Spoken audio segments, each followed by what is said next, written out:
Oke, halo, selamat datang.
Sitting with us together. Welcome.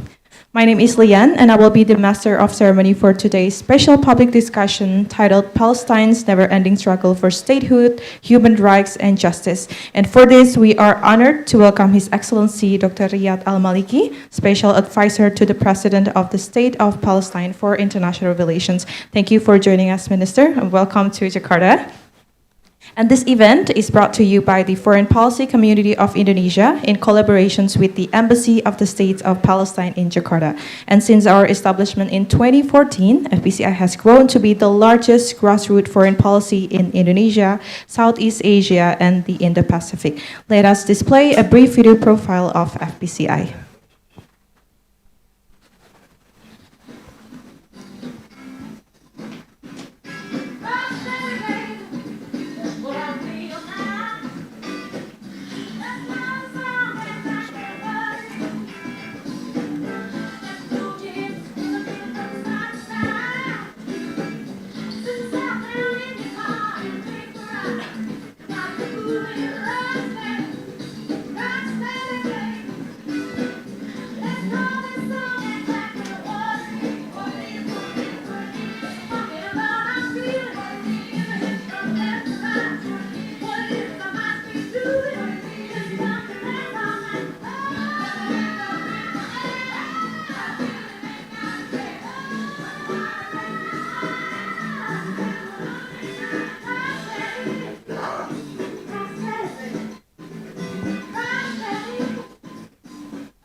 The independence of Palestine has been the most grassrooted foreign policy agenda in Indonesia. As you know, the first sentence of Indonesia's constitution said that independence is in the inalienable right of all nations, therefore colonialism must be abolished. This shows how Indonesia's support and solidarity to our Palestinian brothers and sisters has been in our DNA. And here at FPCI, we have done a series of public discussions and research on the Palestinian statehood. On last November, we also held a peaceful vigil intended to show our solidarity and support to the people of Palestine. Let's all watch the highlight video.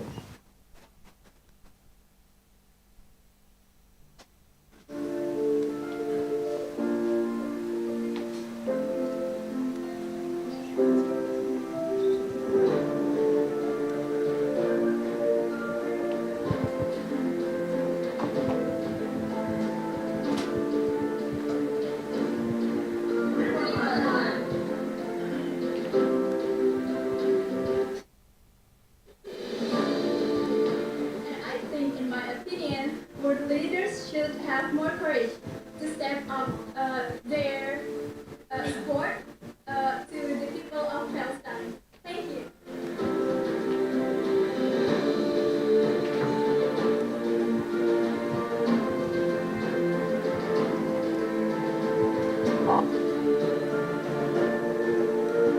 I hope to all leaders in the world that you will support the Palestinians, especially for the freedom.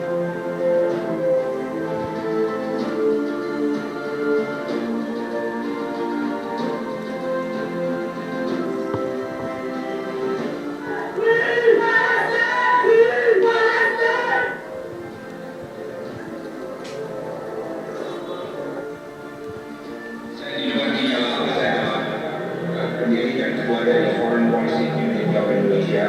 Pada saat kita berkumpul sekarang ini, ada orang-orang di rumah sakit yang tidak lagi ada obat dan rumah sakitnya juga tidak berfungsi karena tidak ada listrik. Banyak keluarga yang tidak ada air dan makanan tidak ada makanan. How did we lose our sense of humanity or adil dalam perang tidak dapat diterima. Kita harus jelas, ini bukan konflik agama. Kita mendukung solusi dua negara yang sayangnya sekarang semakin jauh.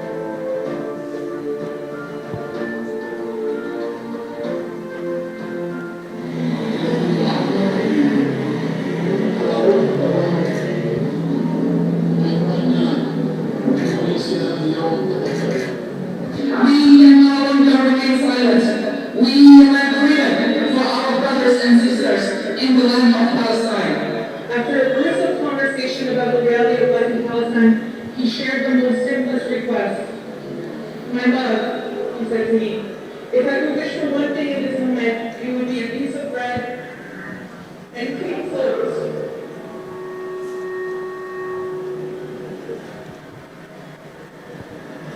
The pain and hardship experienced by my family in Gaza should serve as a stark reminder that peace is the only path forward. To seek a world where love and understanding triumphs over hatred and conflict. اللهم إنا نستعينك ونستغفرك ونستهديك ونؤمن بك ونتوكل عليك ونثني عليك الخير إنه نشكرك ولا نكفرك. We remember from a hill in Palestine, Jesus said, "Blessed are those who mourn, for they will be comforted." From a hill in Palestine, Jesus also said, "Blessed are those who hunger and thirst for justice and righteousness, for they will be filled." Thank you very much. This marks the end of our video, and please pray for the safety of our brothers and sisters in Palestine. Thank you very much.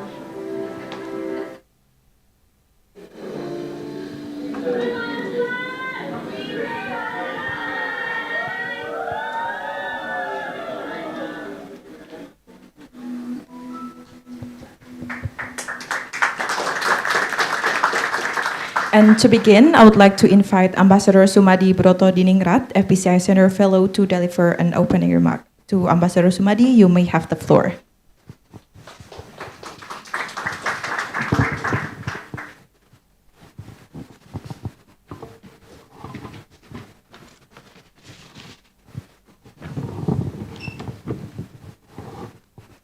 Assalamualaikum warahmatullahi wabarakatuh. A very good afternoon to all my participants present here physically in this FCCI building, double hall building actually, as well as to an even larger number of audiences following this event online. On behalf of FPCI, may I extend a warm welcome to all of you and thank you for sparing your time to be with us today. We are, of course, pleased with the big turnout, but to be frank, we are not surprised because our public discussion this time addresses the single most important, topical, and urgent issue in the current world affair.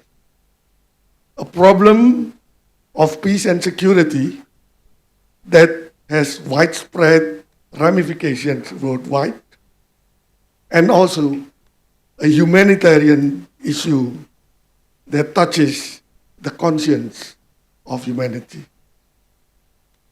Excellencies, ladies and gentlemen,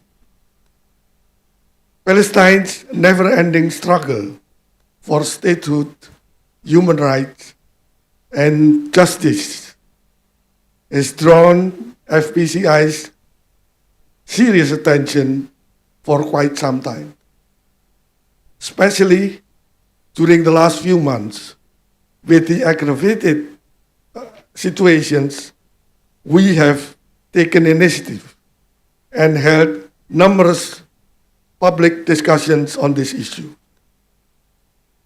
As an independent institution, FPCI has consistently voiced its support for the Palestinian cause, a position that is in line with the Indonesian government's policy and the Indonesian's public opinion. Distinguished participants, today, for our public discussions on Palestine, we are very fortunate to have with us the most authoritative speaker, His Excellency Dr. Riyad Al-Maliki. And on behalf of FPCI, may I formally extend the warm welcome to you, Dr. Maliki. And it is indeed a great honor and pleasure to have you with us. Dr. Riyad Al-Maliki served as the Palestinian Minister of Foreign Affairs and Expatriate from 2009 until April 2024. Since April, he has held the position of Minister and Special Advisor to the President of the State of Palestine for International Relations. Minister Riyad's official mission to Indonesia is to present the distinction orders, namely the Grand Collar of the State of Palestine to President Joko Widodo and the Star of Merit to the State of Palestine to Foreign Minister Nomar Sudi.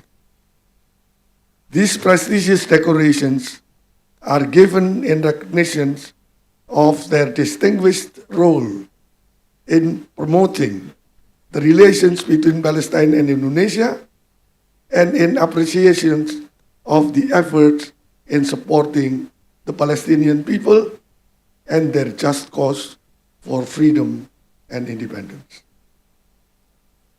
For the Palestinian Authority, without a doubt, this visit represents a sincere expression of appreciation for the long-standing, unwavering, and concrete support of Indonesia to the Palestinian struggle.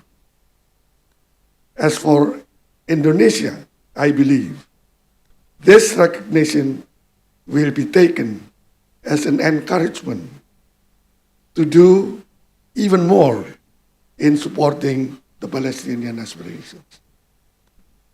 Excellencies, ladies and gentlemen, our time is short, and I should not take up more of it with my prolonged remark.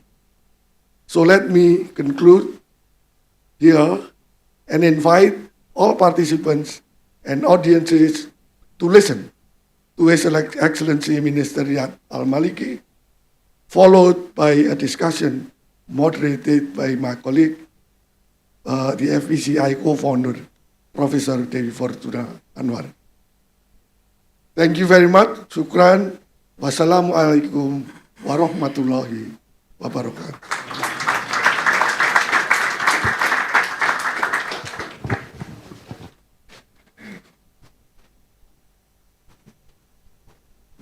Thank you, Ambassador Sumadi, for your remark. And now, without further ado, let us begin the discussions. I invite Professor Dewi Fortuna Anwar, the co-founder of FPCI, to the stage.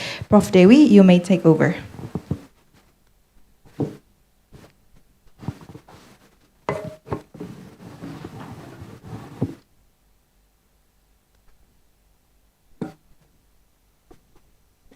Thank you, Lian. Assalamualaikum warahmatullahi wabarakatuh. May I invite Dr. Riyad to join me on the stage?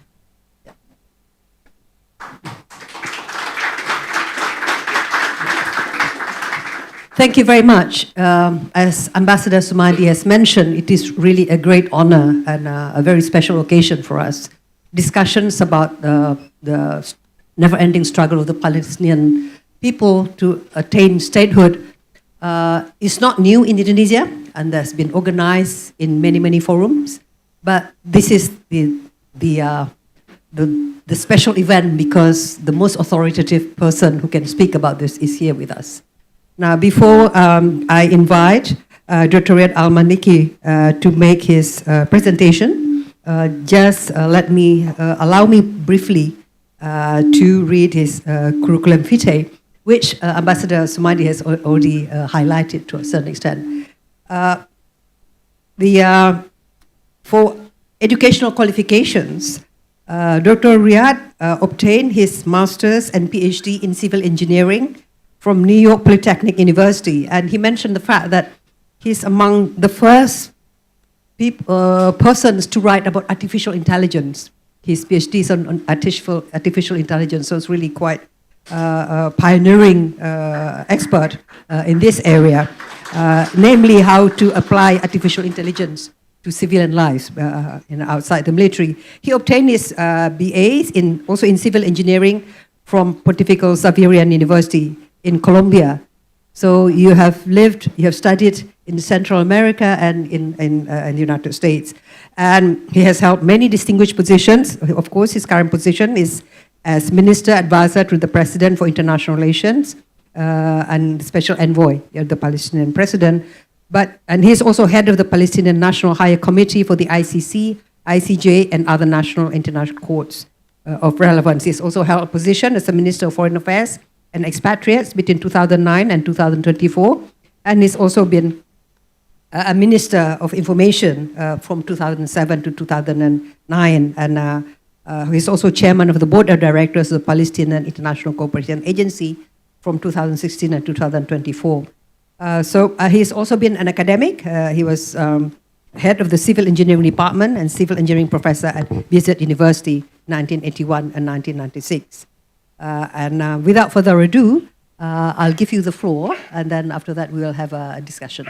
So you have 20 minutes. Thank you. You want to go on stage?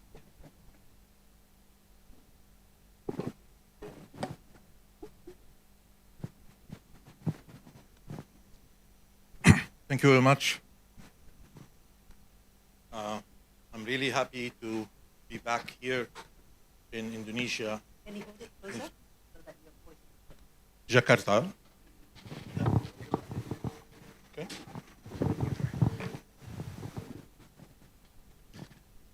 And to be invited by PCI to have this kind of discussion among us about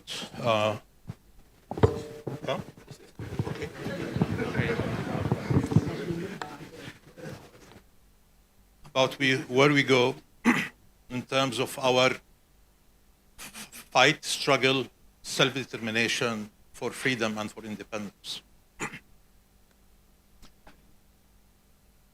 Everybody knows that our struggle, our fight, did not start last October 7th, but long time ago, more than 100 years since Balfour Declaration onwards. What happened during 1947-48, the Nakba, the Palestinian catastrophe, that has really forced the majority of the Palestinian people to move out their native land. What happened in 1967, when majority of the Palestinian people from the West Bank were displaced out and moved into Jordan, and from Jordan to other places. And we continued until what happened in last year, October 7th, which was considered by the Israelis as turning point in the Israeli-Palestinian relationship, if we could say a relationship, because that relationship never existed. And that's the real sense of the word. In October 7th, most of the Israelis wake up to a certain disaster from their point of view. They wake up to discover that Palestinians who were domesticated, who were under deterrence for many years, decided to move from defense into attack. And the Israelis discovered that the Palestinians has brought their struggle, their fight inside the Israeli terrain. And that everything that they have done during 75 years of Nakba and 56 years of continuous occupation, West Bank, East Jerusalem, and Gaza, has failed. And that their deterrence also has failed. Their long arm of assassination has also failed. And that the Palestinians have collected enough courage to decide to take action on their own. Now, regardless of what happened, how it happened, but it was an awakening point or moment for the Israelis and for the Palestinians alike.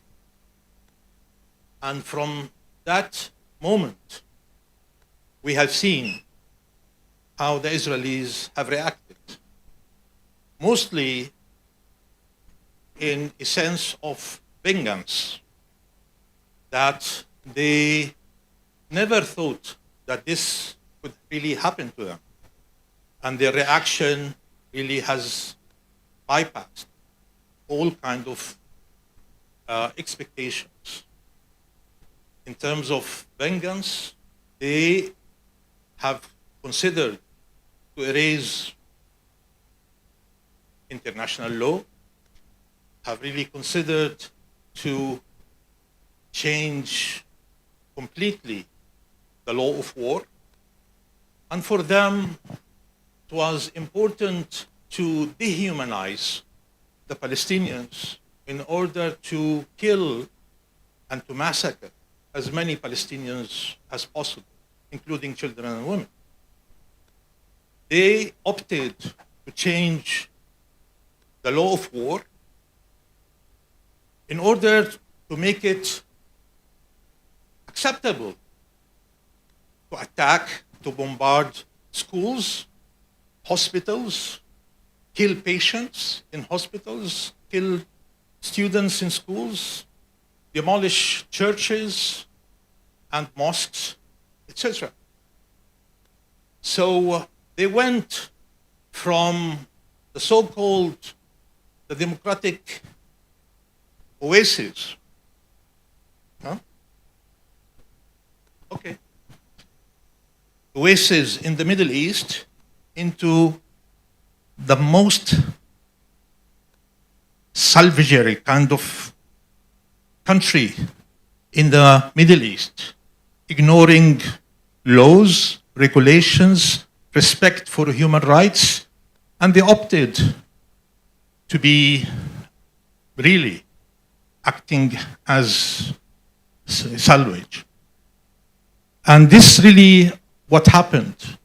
Today, after 10 months of war against people in Gaza, we are still counting the number of Palestinian innocent children and women who are being assassinated on a daily basis.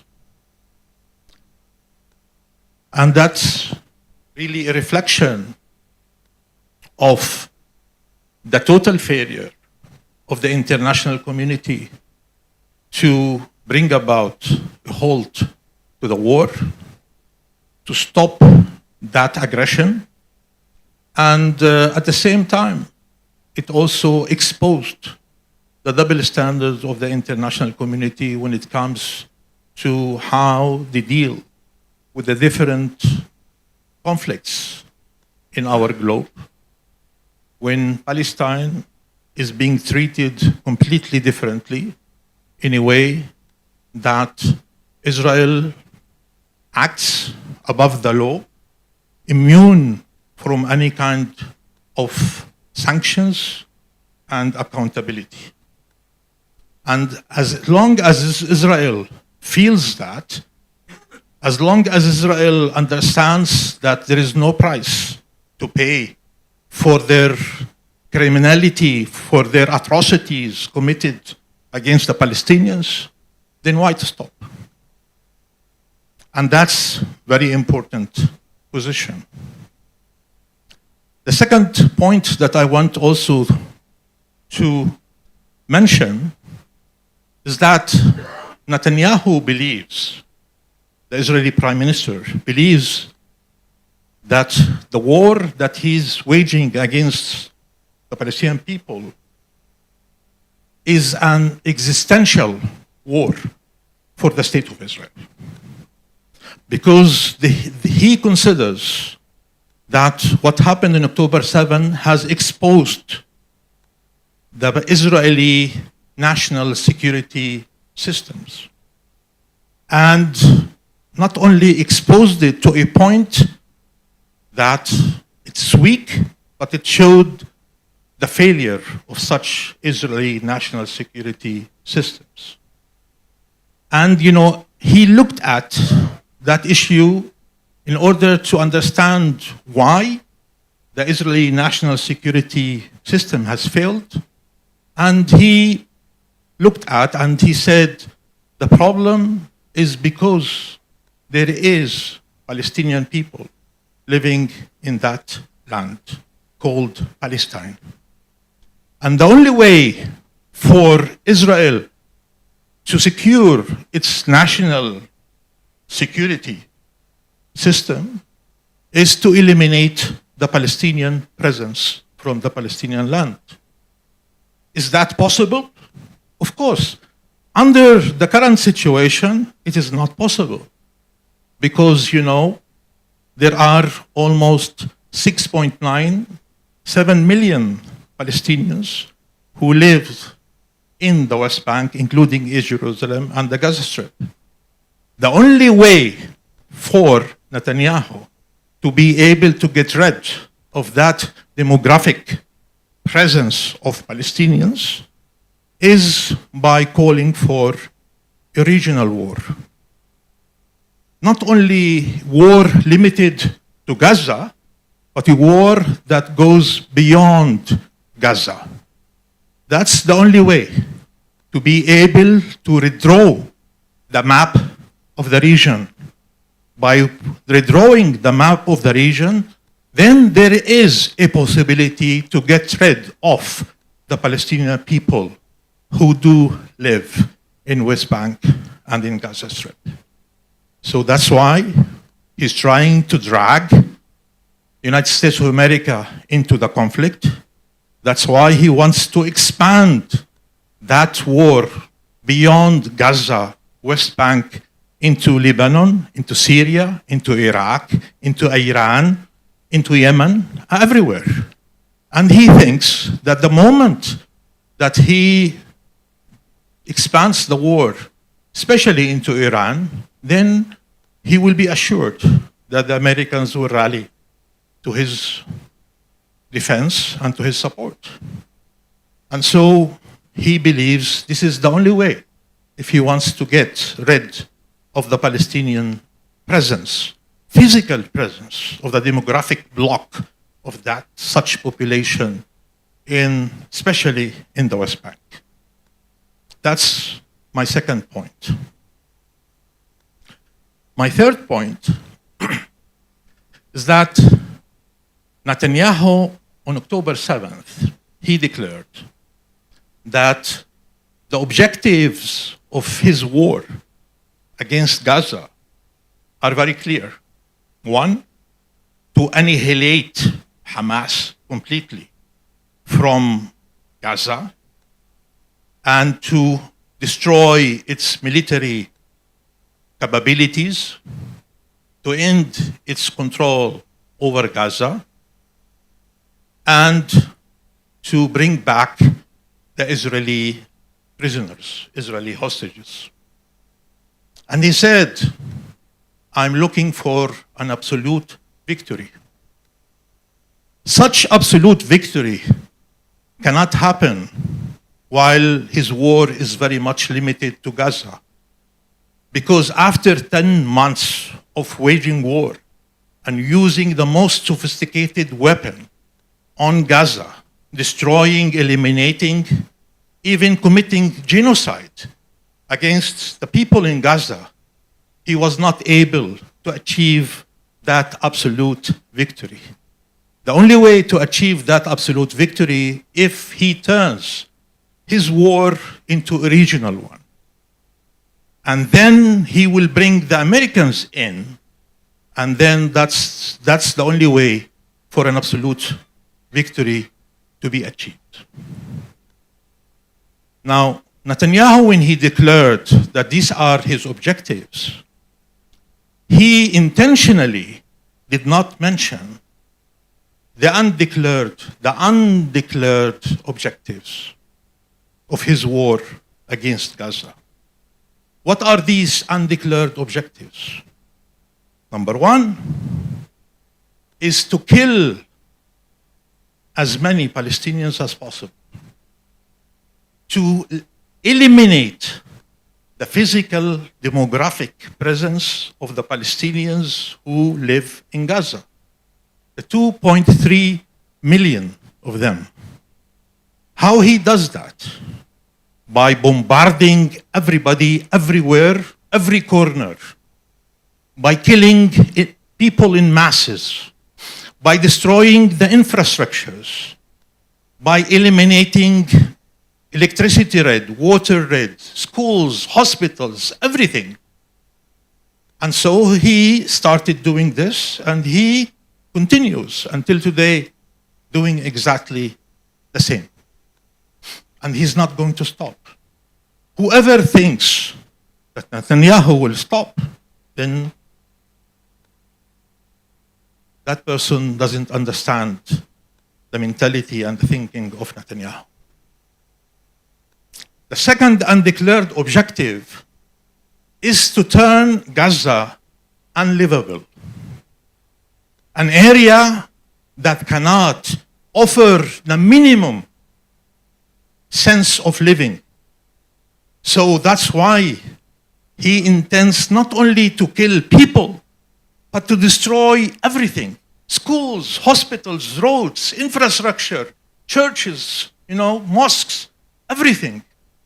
So even if there are people who are left in Gaza, there will be no means for them to survive in Gaza because there is nothing left in Gaza for them to live there. He has destroyed everything. And when nothing is left in Gaza, then what people will do who are left still alive is to think about leaving, looking for another place. And this is exactly what he wants. How he could displace people out of Gaza into Sinai, and he said that in the first day, October 7th, he said it. He said, I advise the Palestinians in Gaza to move into Sinai. And he's doing that today because they refused to move. So these are the most undeclared objectives. And we have to be very thoughtful in trying to comprehend and to understand why Netanyahu is doing what he's doing today in Gaza in that manner. My fourth point is that while Netanyahu commits total genocide in Gaza, killing people, destroying everything, he is waging another kind of war of attrition in the West Bank. And people sometimes do minimize what the Israeli occupation army and the settlers, Israeli settlers, are doing in the West Bank compared to what the the Israeli army is doing in Gaza. But we have to comprehend something very important in order to see exactly the reasons behind what's been done in the West Bank. While the Israelis want to destroy Gaza, and they want really to kill as many Palestinians in Gaza, displace people, and push them out of Gaza, in order for Gaza either to be a buffer zone, a security buffer zone for Israel, unlivable, in the West Bank, the intentions of the Israelis are completely different. The Israelis, they want to annex the West Bank. They don't want to annex Gaza. That's why in 2005, Sharon has left Gaza, because they have no intentions to annex Gaza. They want Gaza to be kept as a buffer zone, empty of population, empty of land, and possible area, just for expansion. But in the West Bank, from theological, ideological perspective, the Israelis perceive the West Bank as their ancestral, historic land that was given to them by God. And for that reason, their objective and their intentions in the West Bank is completely different. They confiscate Palestinian land in the West Bank. They destroy houses. They kill people. They build illegal settlements. They bring Israeli illegal settlers to live in such settlements. And they annex such settlements into the proper state of Israel. So they are changing facts on the ground. They are bringing new realities in the West Bank, and they are building roads that connect Israel to the West Bank directly in a way that the West Bank becomes an integral part of Israel.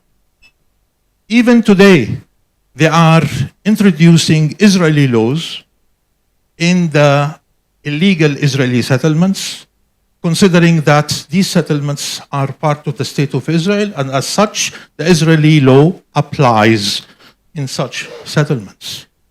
So here, when you see that settlers are rampaging everywhere, attacking villages, torching homes, killing people, torching cars, cutting trees, the idea is to terrorize the Palestinian local population in the West Bank, pushing them out of their homes, their villages, their cities, in order for the Israeli illegal settlers to occupy such homes and then, of course, to annex the land. We have seen that in East Jerusalem. We have seen that in Hebron. We have seen that in many other places within the West Bank. So we have to be very careful. The strategy of the Israeli government is to annex the West Bank by creating all these facts, by changing realities, by imposing such realities, and by forcing people just, to move from their villages into cities and from cities outside. And that's why the Hashemite king of Jordan has been very clear. They understood that objective from day one. And that's why His Majesty, King Abdullah bin Hussein, was very clear in saying, we are not going to allow Israel to displace or to force displacement of Palestinians from the West Bank into Jordan. It's very important for us to see that happening. Now, my last point is that we have tried, since 1948, different forms of struggle in order for us to liberate our land and to get our freedom and our independence. And we tried different mechanisms. As PLO, before that, during, and even after. And we reached the point that with the minimum that we have in terms of weapons, we cannot defeat militarily the Israeli military might and power. Militarily, we cannot achieve victory. But if we look beyond the military perspective, we can achieve victory in other fronts. And that's why it's very important. Resilience is important for the Palestinian people. Stay in the land, regardless of what Israelis are doing. Soldiers and settlers are alike. It's very important to stay, because staying there in your land, in your home, with the minimum to survive is by itself is a resistance. And few years back, we have discovered that the legal track is as important as many other tracks, including the military one, if not surpasses it. That's why we moved quickly into the ICC by becoming member of the ICC, adhering to the Rome Statute in 2014, 2015. And we have really asked the ICC to look into the situation in Palestine and to take over full responsibility when it comes to this issue. Since 2014 until 2022, when the ICC has decided that they had enough evidence to be convinced that there is a reason for the ICC to open an official investigation into crimes, atrocities that individual Israelis have been committing against Palestinians in the Palestinian occupied territories. And today, the ICC is considering arrest warrants against the Israeli Prime Minister and Israeli Defense Minister. That's a huge achievement. If you consider such thing compared to where we were 7 years ago or 20 years ago, that's huge advancement. We did the same with the ICJ. Of course, we cannot be member of the ICJ because we are not full member of the United Nations system. We tried in 2011 and we failed. And in 2012, we became an observer, non-member of the United Nations system.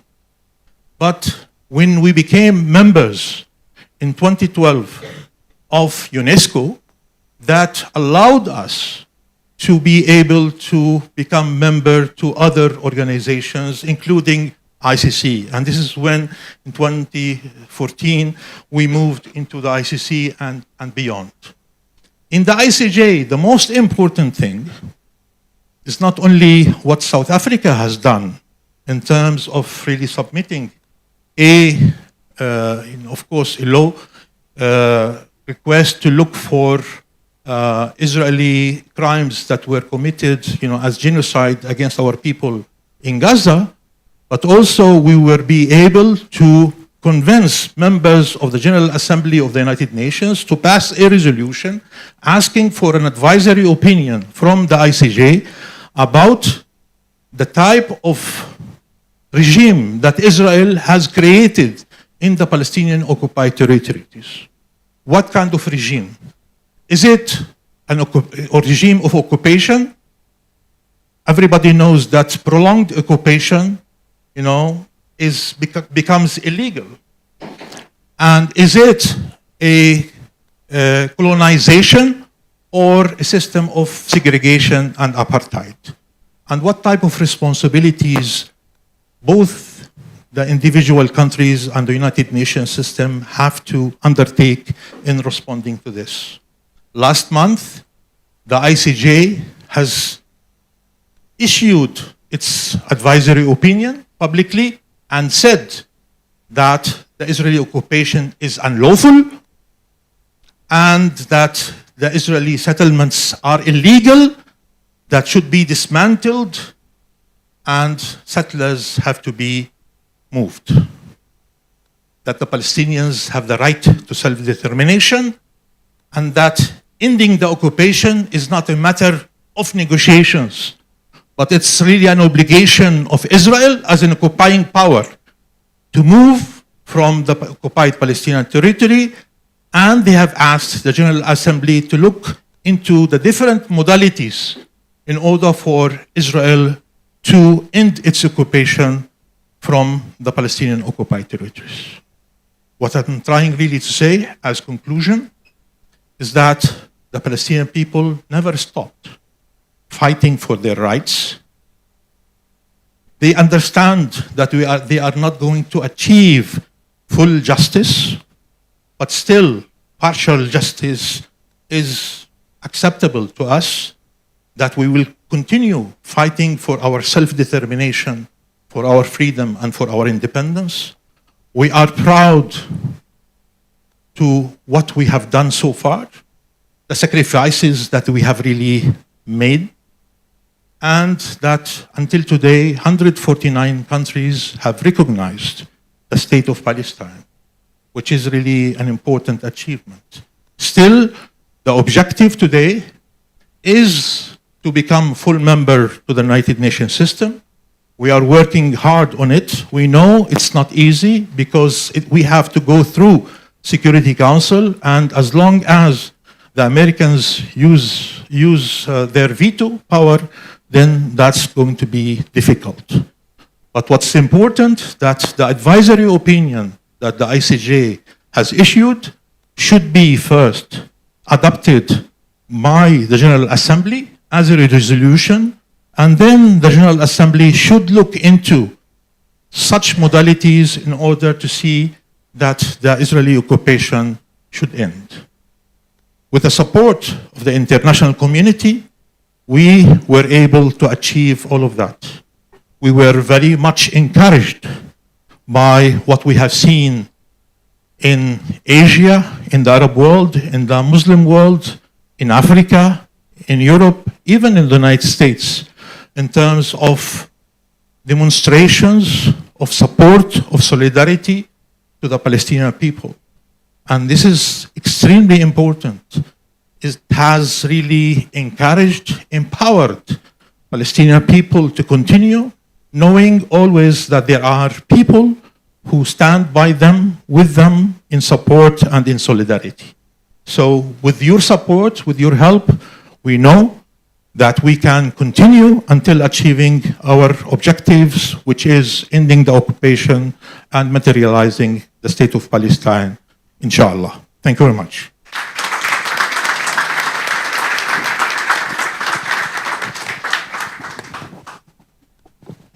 Thank you very much, Dr. Riyad Al-Maliki, for that very comprehensive and very clear objective. So despite all the recent news that we have read about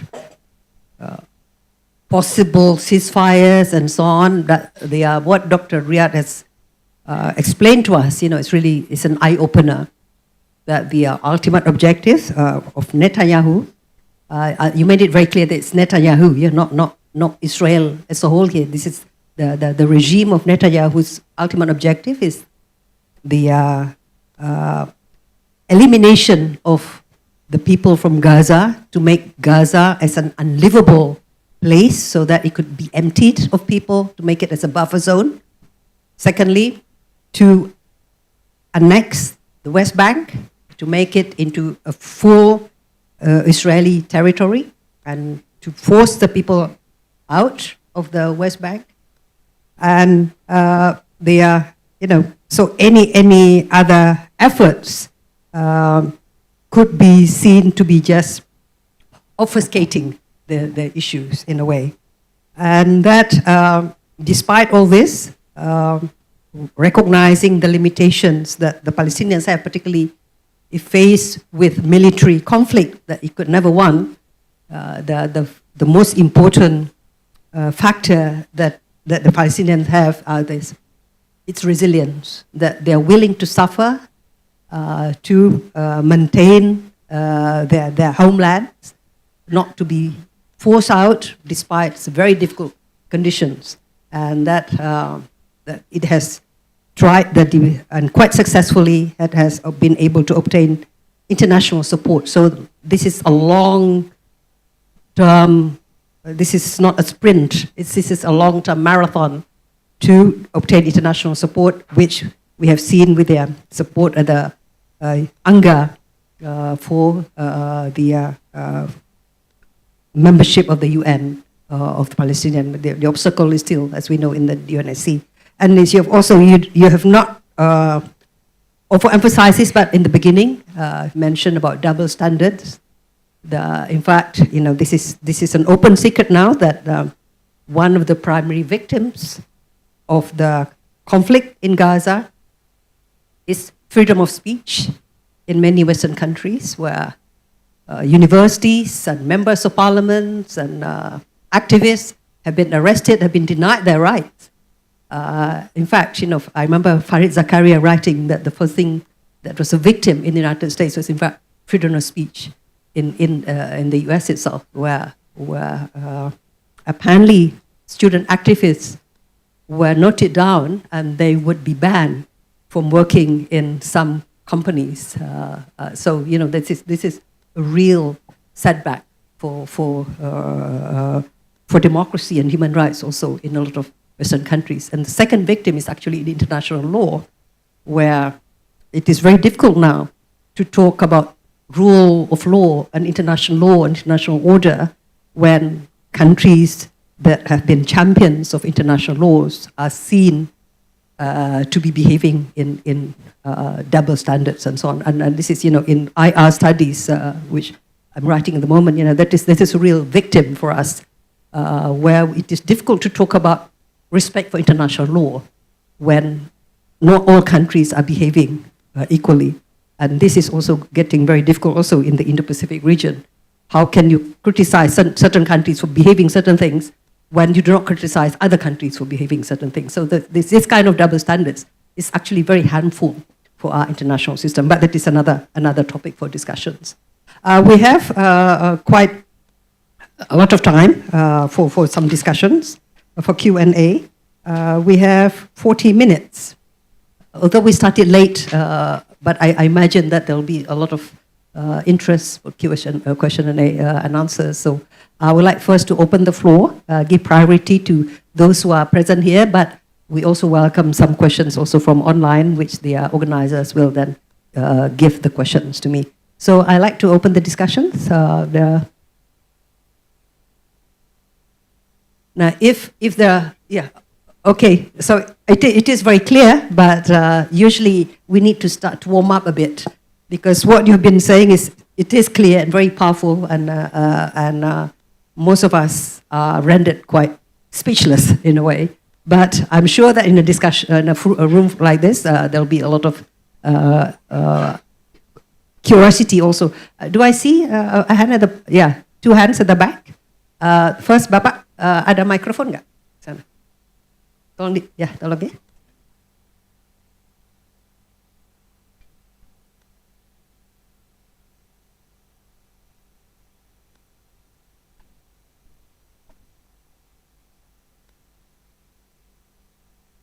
Tolong disebut namanya Pak dan afiliasinya. Thank you, sir.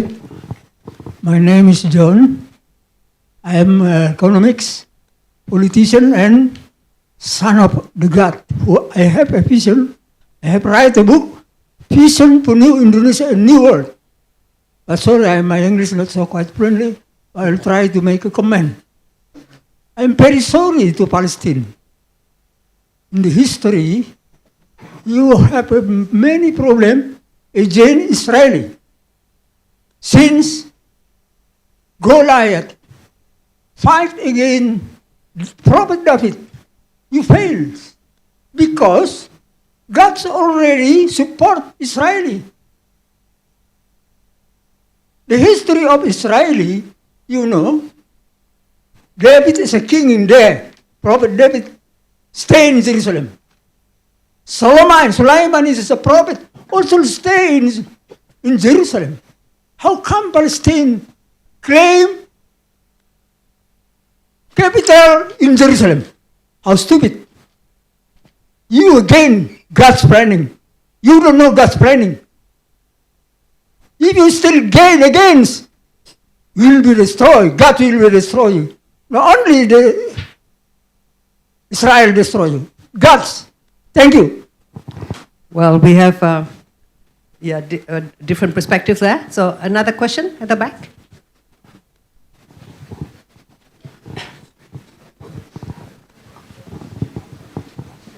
Your Excellency, my name is Shauki from Indonesian Alliance for Indonesian People's Alliance for Supporting Palestine. I will try to be brief. The recent attack in Tel Aviv, I'm sure that you have heard the recent attack in Tel Aviv, and some resistance movements already taking responsibilities for those attacks. We want to hear from maybe PLO or PA about their response, especially in light of Beijing reconciliation deals. I would say there is a deal, and we have many developments, maybe unprecedented before, and we have these attacks in Tel Aviv.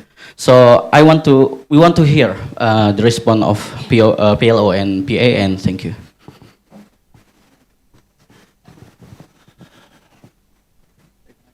Okay. Look, I said that, we have been able to achieve a lot of things through the legal track, and that what we have really achieved in the ICC and in ICJ went beyond, our expectations in that level. I don't see how that bomb attack in Tel Aviv will be able to help us to achieve our objectives in the way possible, and even to enjoy the full backing and support of the international community to our cause. I think it's very important that, when we see that there are tracks that are providing us certain momentum, we should not lose, direction. And we have to be always focused. Because if we return back, if Hamas, Islamic Jihad will return back to this bombing approach, then that will eliminate the solidarity and the support of the international community that we have really acquired so far. How much that will change the reality on the ground, this is really a question that one has to raise. But at the same time, it is a decision that has to be taken collectively. If the Palestinian people and all the Palestinian leadership believe that we should go into this direction or that direction, then the whole population should be behind it. But for one individual or an organization to decide to divert the attention and divert the momentum and the consensus and the international support, then, we do have a problem when it comes to this. I hope that, we should focus today in how to achieve a ceasefire. And the efforts that Egypt, and Qatar has been doing for the last months is so appreciated, so tremendous. Why to destroy that? Why to eliminate that possibility for a ceasefire? If a ceasefire is being really accomplished in a few days' time, that means we will stop counting new death, to the Palestinian list of people who are really killed. That's really very important. We will be able to salvage lives instead of wasting lives. It's very important for us to consider and to focus and to put all our energy into how to make the ceasefire a successful, ceasefire negotiations a successful one, and how to be able to salvage Palestinian innocent lives, in particular in Gaza. For me, this is my priority and should be the priority of each and every Palestinian. Yeah, sure, short one.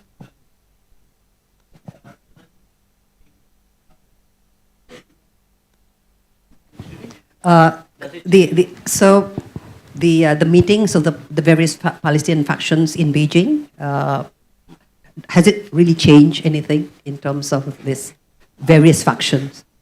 Well, if you expect that in 1 minute that things will change, then obviously, you are not reading the situation correctly.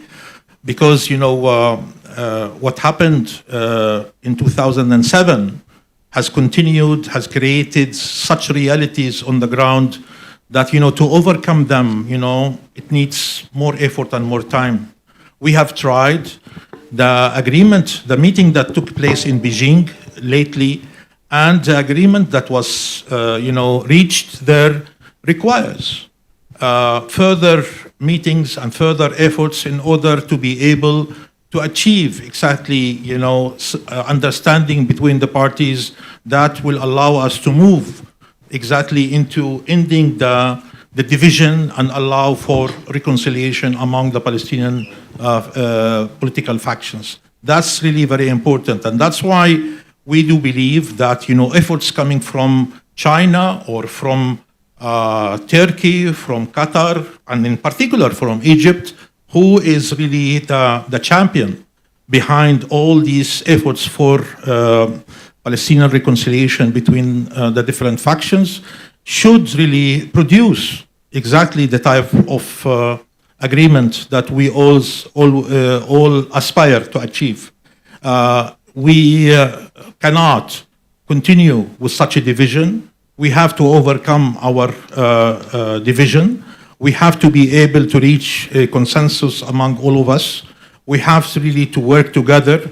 Our unity is important and essential. Without it, we cannot achieve what we are aiming to achieve. And that's why it's very important that we should invest time, energy, and efforts into our national unity and into this reconciliation efforts. And we expect that, Egypt will take over such efforts, in the next days in order to make sure that, we are in the right track. More questions from that one and then that one. Thank you very much. Good afternoon, Your Eminence. I would like to ask, there have been... You are? My name is Bayu and I am from Total Politik. I would like to ask a question about the ceasefire deal. There have been some interesting dynamics since the assassination of Ismail Haniyeh in Tehran. And as far as we know, Hamas have not been involved in the latest rounds of negotiations. What is the prospect of a ceasefire deal between Hamas and Israel right now from the viewpoint of the state of Palestine, maybe? Thank you very much. Frankly speaking, I'm not really part to this efforts in order for me just, to explain. But, we read the news as you do, and we believe that, Qatar and Egypt are doing their utmost in order to make sure that a ceasefire agreement will be achieved, and humanitarian aid will enter into Gaza. That's very important. There are some details that need to be agreed upon. We heard that Netanyahu has introduced new conditions that are not acceptable to Hamas, and obviously this should not be acceptable to anyone. When he talks about the need to maintain military presence over Rafah crossing and the Philadelphia, corridor, when he says that he needs to stay, within the Netzarim line, that separates the north from the south, and even to inspect anyone who wants to move back into the north. When he says that he will keep the right to go back to the war after the first stage and after releasing the Israeli hostages, meaning that he will get the hostages freed, and then he will go back to the war, killing more Palestinians. I don't believe that anyone will accept that kind of logic when it comes to this. Unfortunately, it seems that the discussions that took place yesterday between Secretary Blinken and the Israelis have permitted Israel to strengthen its position and to stay within that framework, calling for minimizing their military presence in the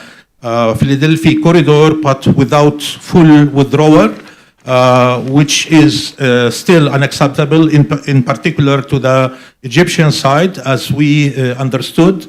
It's very important also to know about who will be managing and manning the Rafah crossing, because the Rafah crossing has been closed for the last 100 days, and this has affected very much the possibility to allow humanitarian aid into Gaza.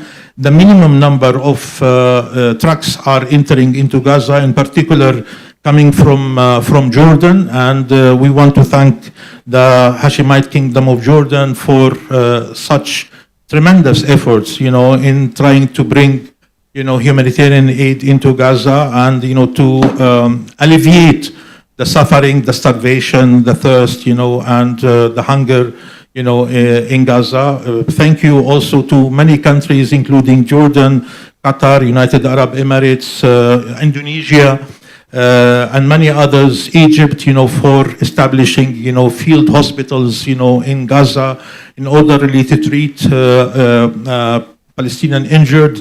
After that, Israel has destroyed all hospitals and clinics, operating, in Gaza.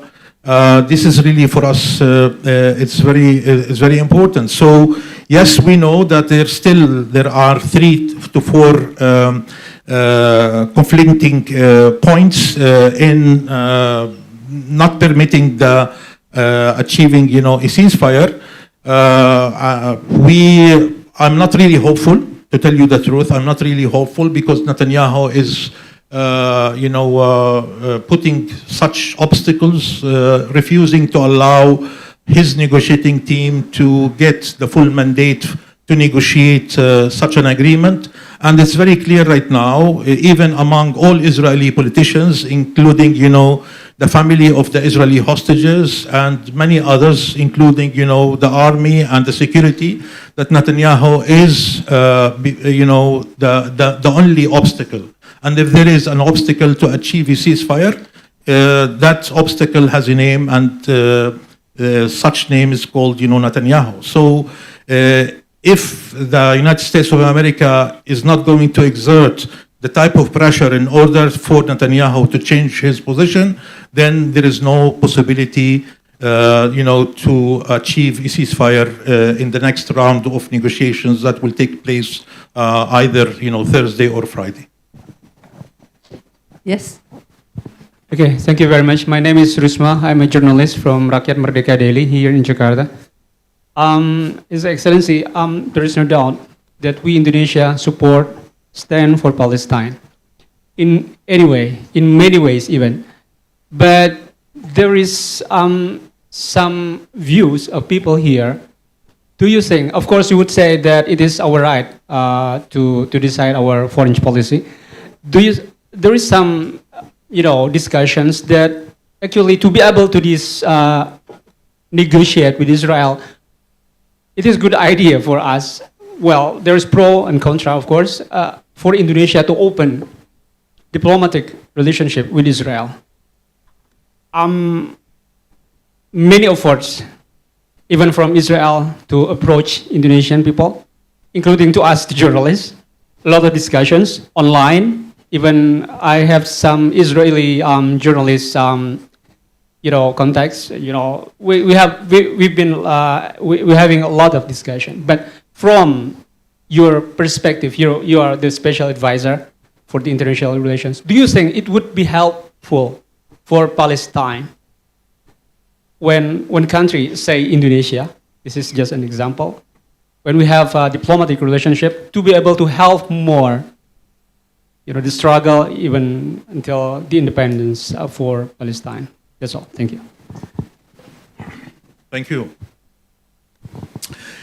During the previous U.S. administration, Trump administration, he managed to introduce what's so-called the Abraham Accords, where a number of Arab countries have really signed normalization agreements with Israel.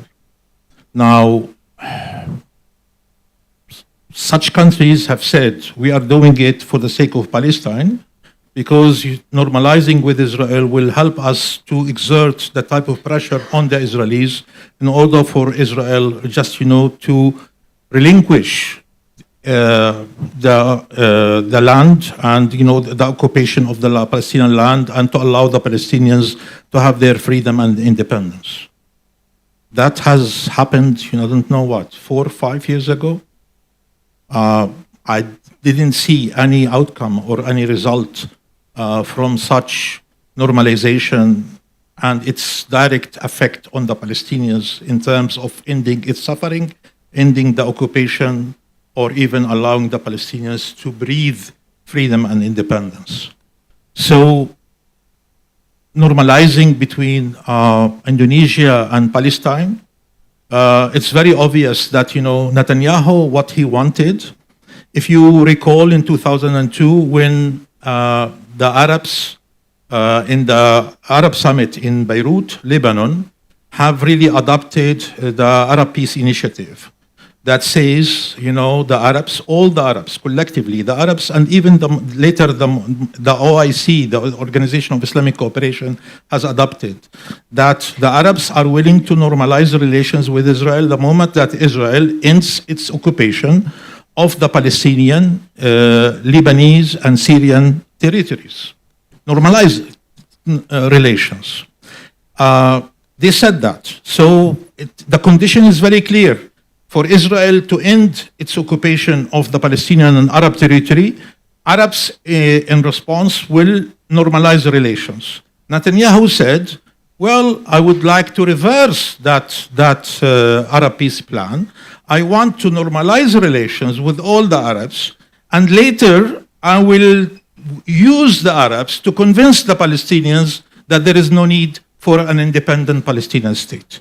So that's why right now Netanyahu with Trump, they tried very hard in order to normalize such relations with the Arabs with the intention to show that the Palestinian issue is not the central one important priority for the Arabs.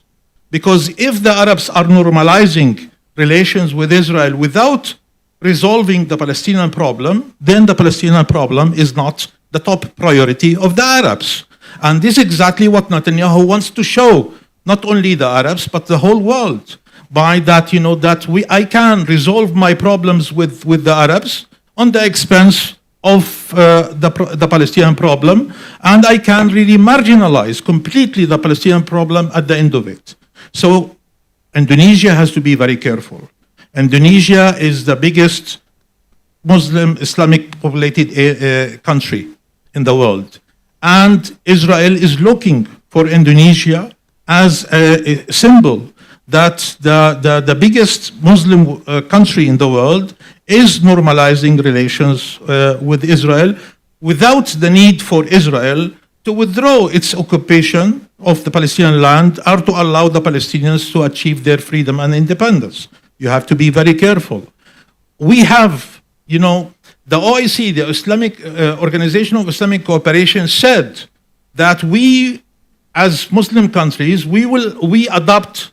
It happened in 2003 in Tehran, Iran, when they adopted the same Arab Peace Initiative by saying that we, the Muslim countries, we are ready to normalize relations with Israel the moment that Israel ends its occupation of the Palestinian and the Arab countries, land. So the position has to be very clear that, first Israel has to withdraw completely from the Palestinian and Arab land, and then there will be no problem for Indonesia, for any Arab country or Muslim country, not to normalize relations with Israel if they wish to, because maybe there will be countries who do not wish to normalize any relations with Israel after the Israeli withdrawal, but there will be no reason to prevent any Arab country or Muslim country to do so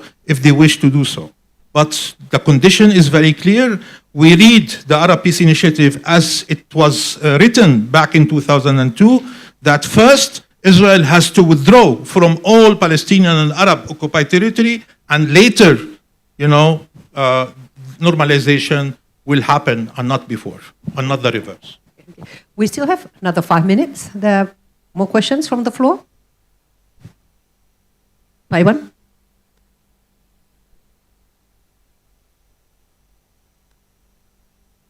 Thank you, Excellencies, for your comprehensive enlightenment for all of us. I'm going to ask one basic question, which more Indonesian is familiar with the term, but not really aware of the meaning of the term that are spoken in all media and all discussions and all rooms of negotiation. This is about two-state solutions. There are some differences between factions about this, but since you are the advisor for the president, what do you think? Because this is important for young people in this room and media.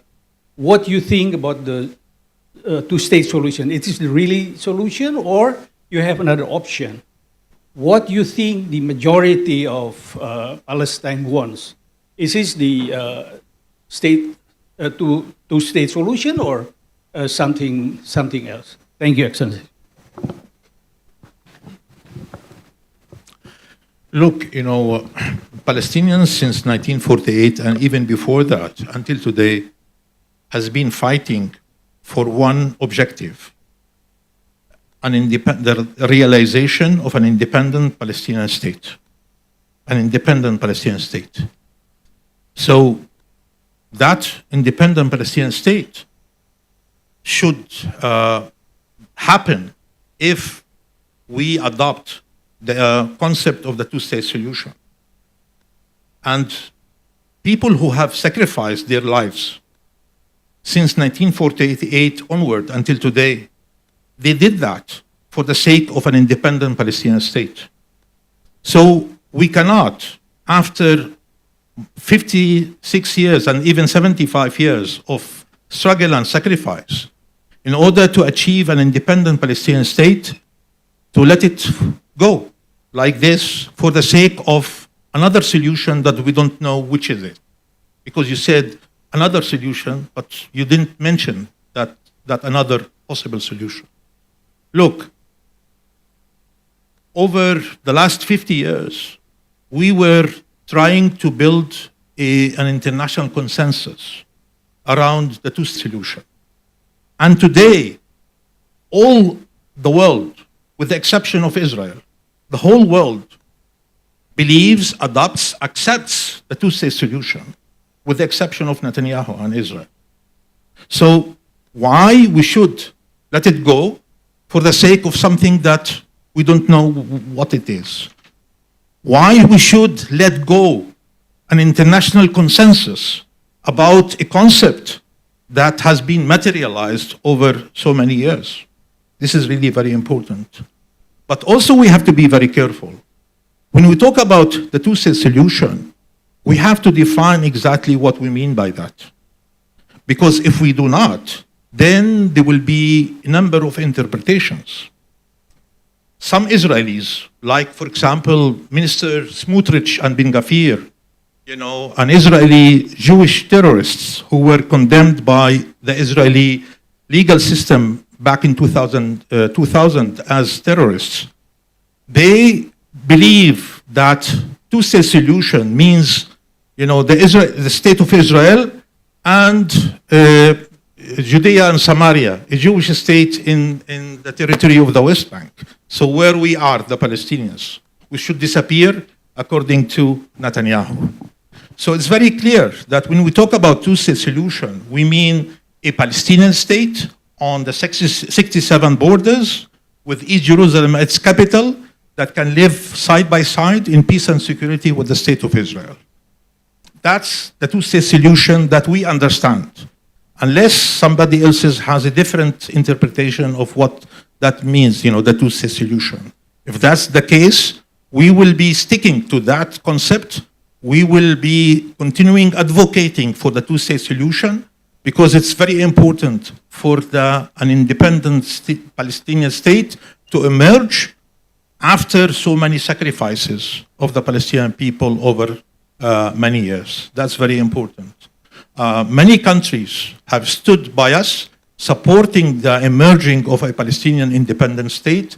People are fighting for their self-determination, for their freedom and independence, and this can be materialized through an independent Palestinian state. That's very important. Now, when that Palestinian state is a reality, in existence, and becomes a full member to the United Nations system, it's up to the Palestinian people to decide what they want to do with that Palestinian state, what kind of relationship they want really to maintain with neighboring countries, etc. That's a different story.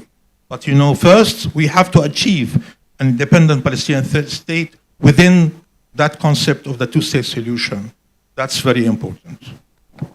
Thank you very much. I think on that note, we have to end this discussion. Dr. Riyad has made it very clear. There's no other option but the two-state solution that has always been there, and it's now accepted by more countries in the world, by the international community, and the diplomatic gains have been made while the situation on the ground has become increasingly even more difficult.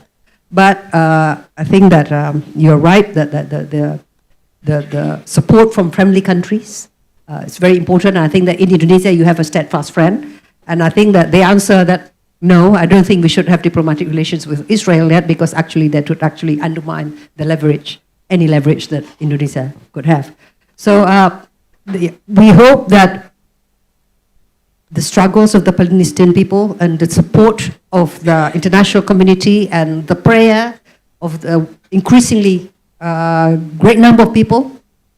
We've seen vigils everywhere, from Europe to South America. Everywhere people have been energized by the common suffering that they see, and we hope that rationality would prevail, that international laws will be applied more universally, without exceptions, and we hope for the success of the Palestinian struggle to the attainment of the two-state solution that has always been the ultimate objective.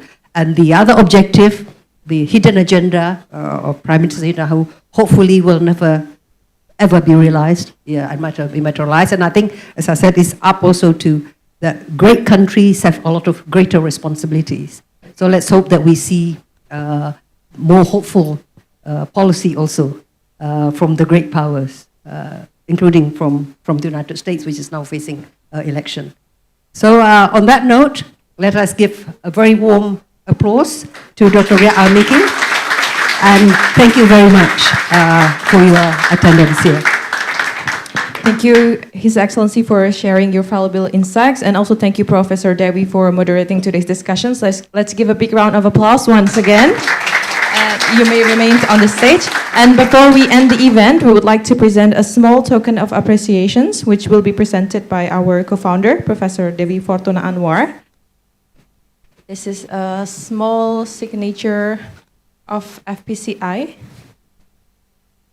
As you can see, we have your name at the front. And there, okay. And then let's take a photo first. Look at the camera. Okay. Udah, Faldo? Udah. Okay. 1, 2, 3. And then you can turn around. The jacket, it actually has our logo in it. Okay. Okay. So hopefully this will bring you luck. Yes, and I can tell you it's super comfy. And I would like to invite Ambassador Sumadi and Ambassador Iwan and also Ambassador Zuhair to come to the stage to join us for a group photo. Okay.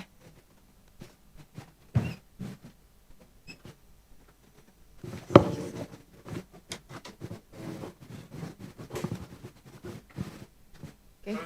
Okay.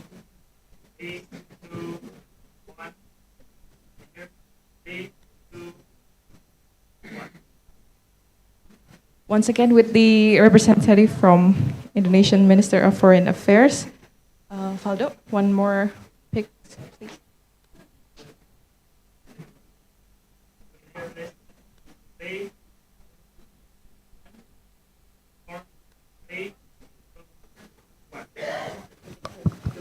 You may all be seated back.